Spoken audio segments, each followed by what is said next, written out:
Is there a reason that your business should use one browser over another? Yeah, probably. But unfortunately, the answer isn't as simple as this one's faster or that one's better. Let's dig into the hows and whys of why your business should choose Edge over Chromium or Firefox over Safari. I want to mostly talk about desktop environments here, although every one of these browsers also has a mobile edition. According to StatCounter.com, in 2025, Google Chrome had about 76% of the desktop market share, with Microsoft Edge coming in second at just over 9% and Safari in third at about 5%. Both Chrome and Edge are built on the same foundational core, whereas Safari and Firefox each have their own engine. All browsers these days do the basics well. They all render websites reliably. It's not the same as it was back in the day when all we had was Netscape Navigator and Internet Explorer. Almost all business websites behave the same across browsers. They patch automatically. They typically give warnings for malicious and unsafe sites. And they support extensions and add-ons for things like password managers, ad tracking, blocking, and productivity tools. They sync across devices for bookmarks, passwords, histories, and settings, and they support modern privacy controls. None of these browsers use a secure model for password storage by default, though. While passwords are encrypted at rest, the encryption keys are tied to the login. That means if malware gains access as the logged in user, it can extract saved passwords.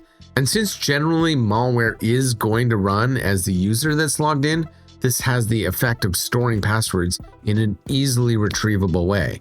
In other words, browser password managers are designed for convenience first, not security. Okay, with that out of the way, let's get into why you might choose one over the other. Built on Chromium, which is an engine that Google originally developed and is now open source, it has a really familiar user experience.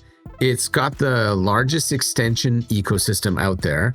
It's built natively to fit into the Google Workspace environment, and it can allow for centralized management if you use the Chrome Enterprise tools.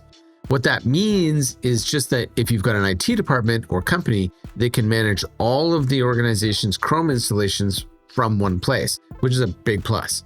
By default, it's not tied into the Microsoft 365 security controls.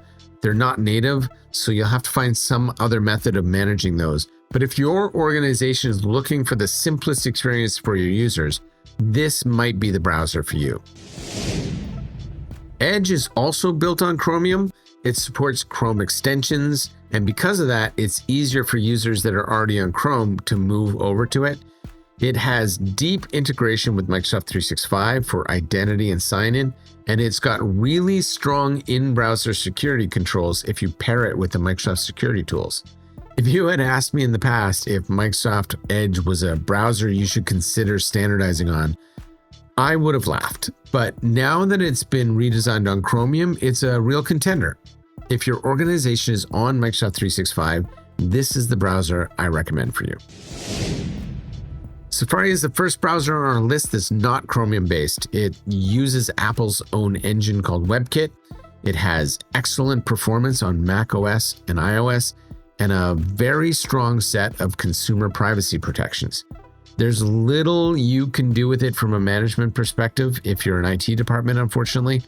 It doesn't have great integration with either Microsoft or Google admin tools, so it's not really practical as a company-wide standard unless you're entirely a Mac house. Like Safari, Firefox uses its own engine called Gecko. Firefox engine is built around being open source and having very strong privacy. It can be highly customizable with enterprise policies, although it does have weak integration with both Microsoft 365 and Google Workspace. It's got a smaller extension ecosystem than Chromium, but not by much, and some web apps prioritize testing with Chromium before they test with Firefox. So not all web apps are going to necessarily render perfectly. Honestly, very few organizations designate Firefox as the browser of choice, but those with strong security requirements maybe should. Generally, the security posture that Firefox has as default is stronger than the other three. They block a lot of third-party trackers without extension. They have less reliance on an advertising-driven business model, and they have a clear separation between browser functionality and data monetization. It's not the easiest browser to standardize on, but it is the most intentional. So, which browser is right for you? Well, it depends. You'll notice I skipped browsers like Opera and Brave because I don't consider them to be a viable option to standardize on. But amongst the browsers we did talk about, it depends on whether you're using Microsoft 365 or Google Workspace. It depends on how security conscious you are and how important centralized management is. But now you've got an idea what each browser brings to the table, you can make the right decision for your organization in this ever-changing IT landscape. Be adaptive. We'll see you next time.